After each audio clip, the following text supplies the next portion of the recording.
салом бинандагони гиромӣ, ба таваҷҷӯҳи шумо нашри навбатии барномаи иттилоотии вақтро аз телевизиони Душанбе манзуратон мегардонем. Дар студия бо хабарҳо Валиҷон Шарифзода. Дар оғоз мутаваҷҷеҳ бошед ба сархати гузоришҳо. ҳамоиши гирандагони стипендияи президенти ҷумҳурии Тоҷикистон дар шаҳри Душанбе. натиҷагирӣ аз фаъолияти ташкилотҳои фидоии ҳизбӣ ва шарҳу тавзеҳи бандҳои паёми президенти ҷумҳурии Тоҷикистон дар корхонаву ташкилоти гуногун. омодакунии кадрҳои соҳаи тандурустӣ беҳтар мегардад. шароити муосири таълим дар донишгоҳи давлатии тиббии Тоҷикистон ба номи Абуалӣ ибни Сино.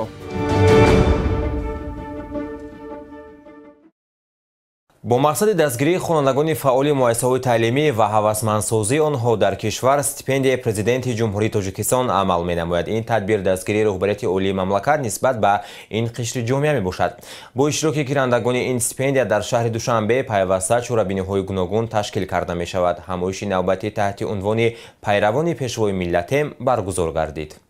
бо ҷалби хонандагони фаъол ва гирандагони стипендияҳо дар шаҳри Душанбе мунтазам тадбирҳои маърифатӣ ташкил гардида, он барои рушду пешрафти бахшҳои ҷомеа бо иштирок дар ҳамоишҳои сиёсиву фарҳангӣ саҳм мегузоранд. бо иштироки раиси кумитаи кор ба ҷавонон ва варзиши назди ҳукумати ҷумҳурии Тоҷикистон Абдулло Раҳмонзода, муовини раиси шаҳри Душанбе Дилбар Одилзода, намояндагони сохтору мақомоти марбутаи шаҳриву ноҳиявӣ ва гирандагони стипендияи президенти ҷумҳурии Тоҷикистон дар толори литсеи президентӣ барои хонандагони болаёқати шаҳри Душанбе ҳамоиши гирандагони стипендияи президенти ҷумҳурии Тоҷикистон баргузор шуд. земни баромади худ роҳбарияти кумитаи кор бо ҷавонон ва варзиш таъкид дошт ки бо мақсади ҳавасмандкунии хонандагони болаёқат ва ба ин васила ҷалби наврасон ба корҳои ҷамъиятӣ ва беруназсинфӣ дар ҷумҳурӣ як қатор стипендияҳо амал мекунад ки стипендияи президенти ҷумҳурии Тоҷикистон аз зумраи онҳо ба ҳисоб меравад. зикр шуд ки имсол теъдоди стипендия аз 400 адад ба 3000 адад расонида шуда, маблағи он низ боло бурда шуд. ҳамзамон дар баромади худ муовини раиси шаҳри Душанбе низ аз дастгирии пайвастаи роҳбарияти олии мамлакат нисбати ҷавонон ёдовар шуда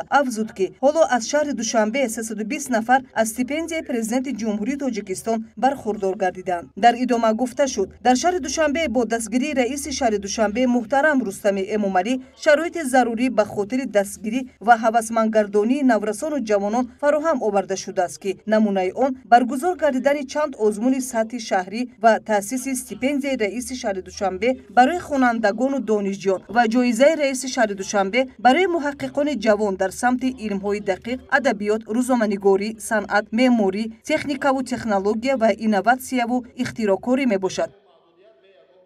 хушбахтии мо ҷавонон дар он аст ки дар чунин ватани ободу зебо саросар гулгушукуфон умр ба сар бурда истодаем ва ман дар бисёр озмунҳои сатҳи ноҳиявӣ, шаҳрӣ, ҷумҳуриявӣ фаъолона иштирок варзида сазовори ҷойҳои намоён гаштам.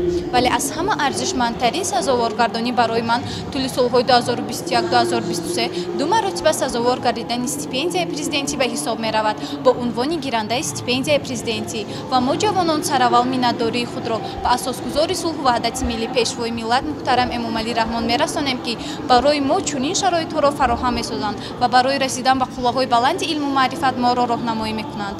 дар бостони мулки хеш ҳастем мо насли ҷавон, рамзи баҳороне мо гардумр бо насли ҷавони миллатем, рӯҳу равони миллатем, шӯҳратфизои миллатем, бо пешвои миллатем.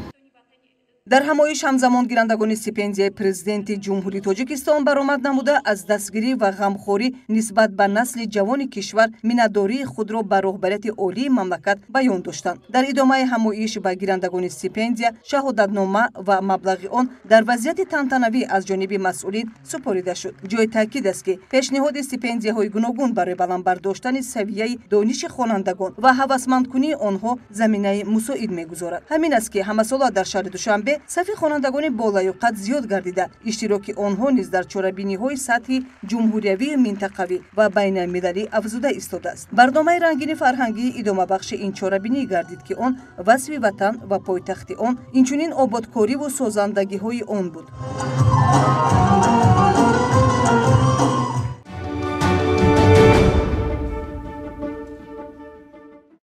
дар тӯли муассисаи давлатии дирексияи сохтмони иншооти ҳукуматии дастгоҳи иҷроияи президенти ҷумҳурии Тоҷикистон бо иштироки роҳбарияти ин ниҳод ва кумитаи иҷроияи ҳизби халқии демократи Тоҷикистон дар ноҳияи Шоҳ-Мансур маҷлиси ҷамъбастии ташкилоти ибтидоии дирексияи сохтмонӣ баргузор гардида, дар ҷараёни он масъулин оид ба паёми навбатии сарвари давлат ба маҷлиси олӣ андешаҳои худро баён доштанд.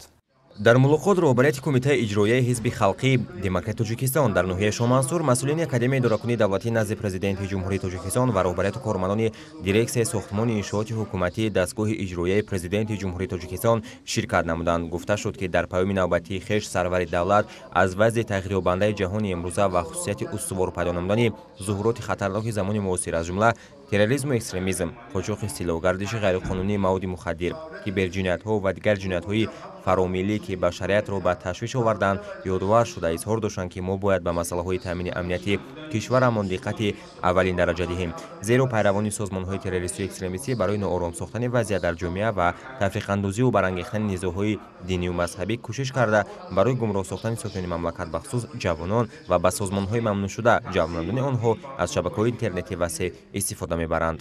Ченаки рақами яки сиёсат ин оромӣ ва суботи ҷомеа аст.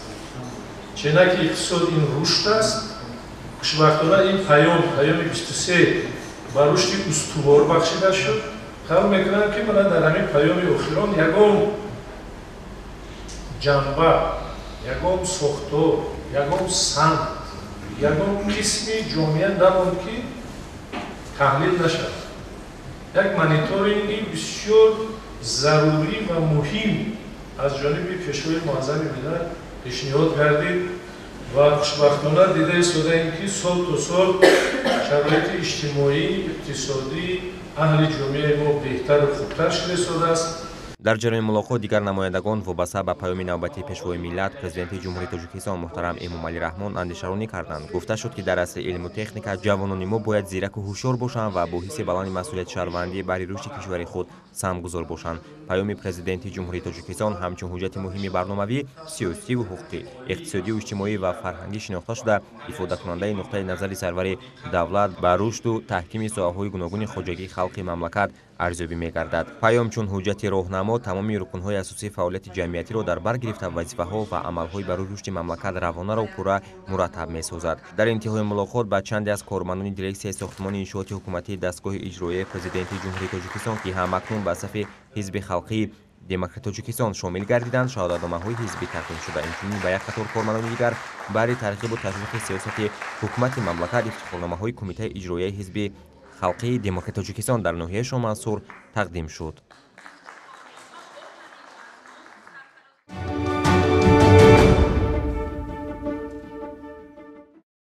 дар шароити муосири густариши бо сурати раванди ҷаҳонишавӣ ҳар як миллату давлат барои ҳифзи манфиатҳои миллии худ талош меварзад. дар ин масир ҷавонон ки қувваи асосии пешбарандаи ҷомеа маҳсуб мешаванд, нақши аз ҳама муҳимро дар пешрафту тараққиёти ҳар як давлат ва ҷомеаи шаҳрвандӣ иҷро мекунанд.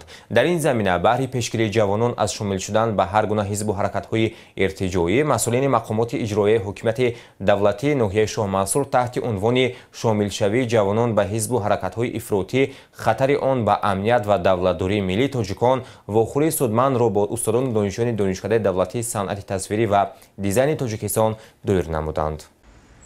дар вохӯрии масъулину кормандони мақомоти иҷроияи ҳокимияти давлатии ноҳияи Шоҳ-Мансур ки бо устодону донишҷӯёни донишкадаи давлатии санъати тасвирӣ ва дизайни Тоҷикистон доирӣ карда шуд, директори маркази тарғиби адабиёт ва фарҳанги миллӣ, ёрдамчии прокурори ноҳияи Шоҳ-Мансур ва дигар нафарон иштирок ва суханронӣ намуданд. зимни баромади хеш ҳозирин қайд намуданд ки асосгузори солҳу ваҳдати миллӣ пешвои миллат президенти ҷумҳурии Тоҷикистон муҳтарам Эмомалӣ Раҳмон дар паёмҳои ҳарсола ва вохӯрию мулоқотҳои худ бо аҳли ҷомеа ҷавононро нерӯи бузурги бунёдгару ободкунандаи ватан дониста ҳалли мушкилоту масъалаҳои ҳаёти наврасону ҷавононро самти стратегӣ ва афзалиятноки сиёсати иҷтимоии давлат арзёбӣ мекунанд. аз маълумотҳои омурӣ чунин натиҷа гирифтан мумкин аст ки шумораи умумии наврасону ҷавонон, яъне шаҳрвандони то 30 солаи Тоҷикистонро ҷавонон ташкил медиҳанд ки он 70% аҳолии Тоҷикистонро ташкил медиҳад. аз ин лиҳоз ҷавонон бояд аз ҳама қишрҳои ҷомеа фаъол бошанд. рамзҳои давлатӣ, муқаддасоти миллӣ, дастовардҳои истиқлолиятро ҳифз кунанд, аҳамияти давлат, шарафу номуси ватандориро ҳимоя карда, худро аз ҳама хавфу хатарҳои номатлуби ҷаҳони муосир эмин нигоҳ доранд. Мутаассифона дар ҷаҳони муосир омилҳои хатарноку фаромилие вуҷуд дорад, ки дар сурати муборизаи беамону муташаккилона набурдан бар зидди онҳо метавонанд ҷавонон ин қувваи бузургро аз шоҳроҳи созандагию бунёдкорӣ берун кашида, онҳоро ба ҳаракатҳо ва созмонҳои ғайрисуннатию ифротии динӣ бипайванданд. Бояд тазаккур дод, ки чунин ҳизбу ҳаракатҳои ифротгаро на танҳо дар байни мусулмонон, балки дар байни насрониҳо ва пайравони динҳои дигари ҷаҳонӣ низ вуҷуд доранд ва рафтори онҳо аслан бо усулу ақоид ва ҷавҳари таълимоти ҳеҷ як дин ё мазҳаби суннатӣ мувофиқ нестанд. Баръакс, ҳамаи онҳо бо таълимҳои динии худ ихтилофи ҷиддӣ доранд ва танҳо барои татбиқи манфиату ғаразҳои сиёсию моддии худ аз шиорҳои динӣ истифода мебаранд.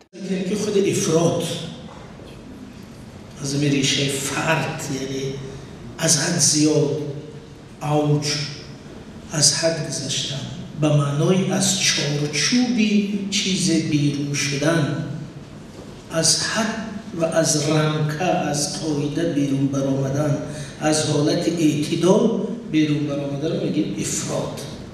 ما فکر می‌کنیم که هم گروه افراطگرای خطرش اینه که خیلی امنیت برهم میزنه، ثبات برهم میزنه، یگان از تنفکر میکفونه، یگان مسجد میترک کنه. یعنی یک تصوری بسیار عنعنوی درباره گروه افراطی است. ولی تحلیل‌های عمیق نشون میدهد که یک نگاه دیگر هم لازم است که گروه‌های افراطگرایی نه تنها ایستگاه رو یگان مسجد رو یگان جو ویران میکنن، بلکه اونها به دولت، ملت، فرهنگ، حیاتی آسایشته، ساخت جمعیتی در اون با بودن و نبودن یعنی دولت مسئله دارند. بنابراین یک خطر بزرگتر از اون چیزها هست. дар идома қайд гардид, ки зимни ташхису муайян кардани омилҳои ифротгароии динӣ ва сабабҳои густариши он дар байни бархе аз ҷавонони тоҷик дар назар доштан лозим аст, ки зуҳуроти ифротгароӣ барои фарҳанги миллию динии сокинони кишварамон, ки аксаран пайрави мазҳаби таҳаммулпарварии ҳанафӣ мебошанд, раванди тамоман бегона ва ноошно мебошад. моҳияти ғояи ифротгароии динӣ чунин аст, ки он мафҳумҳо ва арзишҳои диниро аз мафҳумҳо ва арзишҳои миллию умумибашарӣ ҷудо намуда, онҳоро бо ҳам сахт муқобил мегузорад. дар натиҷа ин зуҳурот боиси густариши терроризм ва ифротгароии динӣ дар байни пайравони дину мазҳабҳои гуногун гардида, дар айни замон барои ҳар як кишвар дар роҳи таҳкими истиқлолияти давлатӣ аз тариқи ташаккули худшиносии миллӣ мушкилот эҷод менамояд. дар идома иштирокдорон вобаста ба паҳлӯҳои дигари шомилшавии ҷавонон ба ҳизбу ҳаракатҳои иртиҷоӣ маъруза карданд.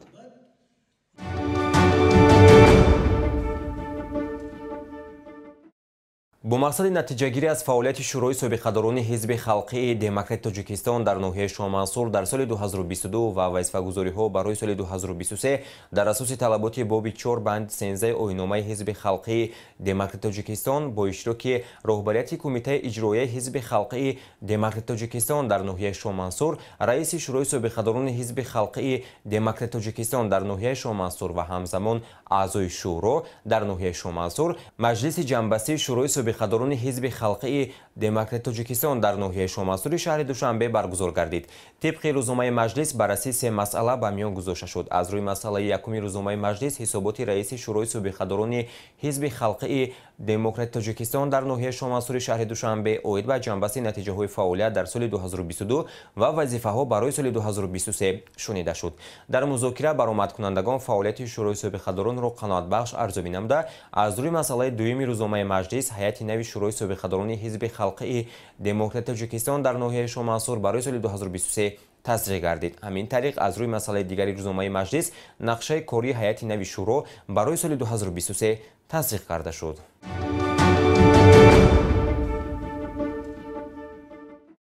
дар сохтори донишгоҳи давлатии тиббии тоҷикистон ба номи Абуалӣ ибн Сино хадамоти ректор, 2 раёсат, 12 шуъба, 8 бахш, 15 марказ, 5 факултет, 60 кафедра, 20 шӯро ва 27 озмоишгоҳи таълимию илмӣ фаъолият мекунанд ва пажӯҳишгоҳи тибби бунёдӣ таъсис дода шудааст. зимни нишасти матбуотии ин муассисаи олии таълимӣ фаъолияти ин зеҳсохторҳои донишгоҳ бо ширкати хабарнигорон ва роҳбарияти он мавриди баррасӣ қарор дода шуд. ضمن نتیجه‌گیری از فعالیت یک ساله دانشگاه دولتی طبی تاجیکستان به نام ابوالعلی ابن سینا، رکتور این دانشگاه محمدشاه قربانعلی تاکید نمود که در دانشگاه 5 فاکولته طبی، پدیاتری، тибби профилактикӣ, стоматологӣ, фармасевтӣ ва 60 кафедра фаъолият мекунад. аз шумораи умумии кафедраҳо 36 кафедра клиникӣ буда дар пойгоҳҳои 27 муассисаҳои тиббии ҷумҳуриявии шаҳри Душанбе ҷойгир мебошанд. соли 2022 дар донишгоҳ теъдоди донишҷӯён 12189 нафарро ташкил медиҳад ва бо иловаи 1208 нафар муҳассилини баъдидипломии илмӣ ва муолиҷавӣ теъдоди умумии таҳсилкунандагони донишгоҳ 13397 нафарро ташкил мекунад. дар донишгоҳ 1949 нафар муҳассилини хориҷӣ аз 24 давлати дунё таҳсил мекунанд, ки дар сатҳи тодипломӣ 1932 нафар донишҷӯёни хориҷӣ аз 22 давлати дунё ва дар сатҳи баъдидипломии илмӣ ва муолиҷавӣ 17 нафар муҳассилини хориҷӣ мебошанд. дар донишгоҳ таҳсил бо 3 забон тоҷикӣ, русӣ, англисӣ ба роҳ монда шудааст. дар соли 2022 ҳайати профессорону омӯзгорони асосии донишгоҳ 780 нафарро ташкил дод, ки аз онҳо 405 нафарашон занҳо мебошанд. аз ин шумора 347 нафар дорои дараҷаи илмӣ буда, дараҷанокии илмӣ дар донишгоҳ 44,5%-ро ташкил медиҳад.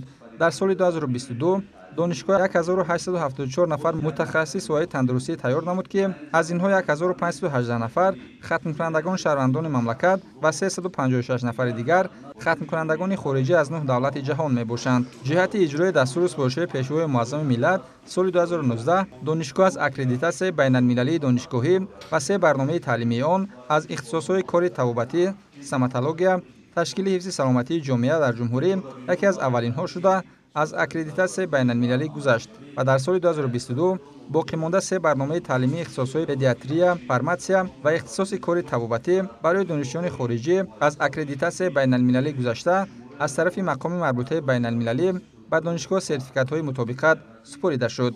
ҳамин тариқ донишгоҳ ва барномаҳои таълимии ихтисосҳои он пурра аз аккредитасияи байналмилалӣ гузашта ба талаботи стандартҳои Федератсияи ҷаҳонии таҳсилоти тиббӣ мутобиқ гардонда шуданд ва дорои сертификати мутобиқат мебошанд.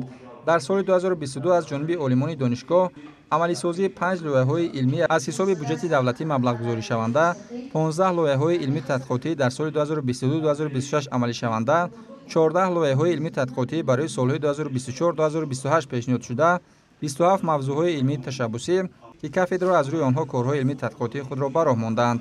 дар донишгоҳ тайёр намудани кадрҳои илмӣ тибқи таҳсил дар магистратура, аспирантура, докторантураи PhD ва докторантура ба роҳ монда шудааст.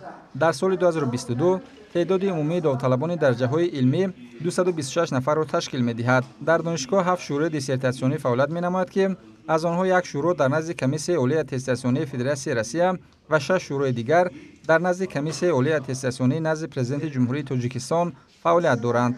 дар соли 2022 дар шӯроҳои диссертатсионӣ 51 рисолаи илмӣ ҳимоя шудааст, ки аз онҳо 4 рисолаи докторӣ, 44 рисолаи номзадӣ ва 3 рисолаи доктор PhD мебошад.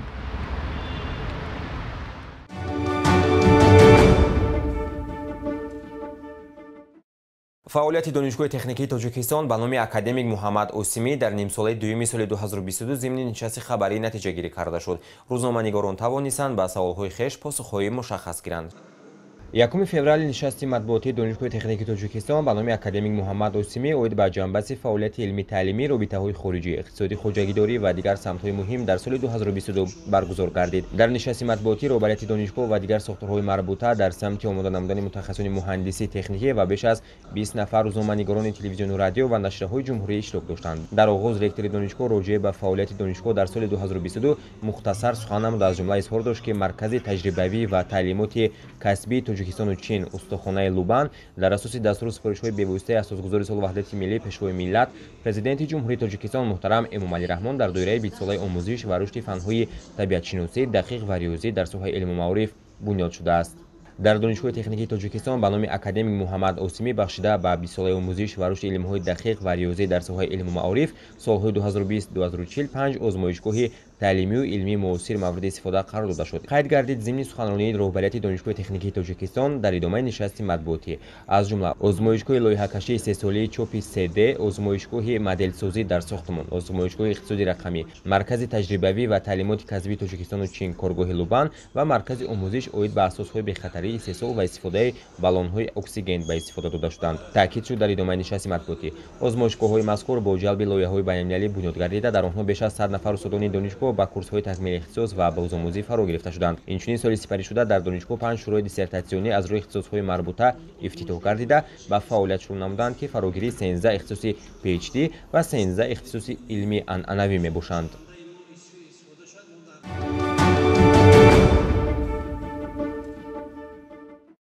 тамошобинони гиромӣ, дар ҳамин ҷо барномаи иттилоотии вақт ба анҷом мерасад. барномаҳои дигари телевизиони Душанбе идома доранд. Хайр, тансияту хонобод бошед.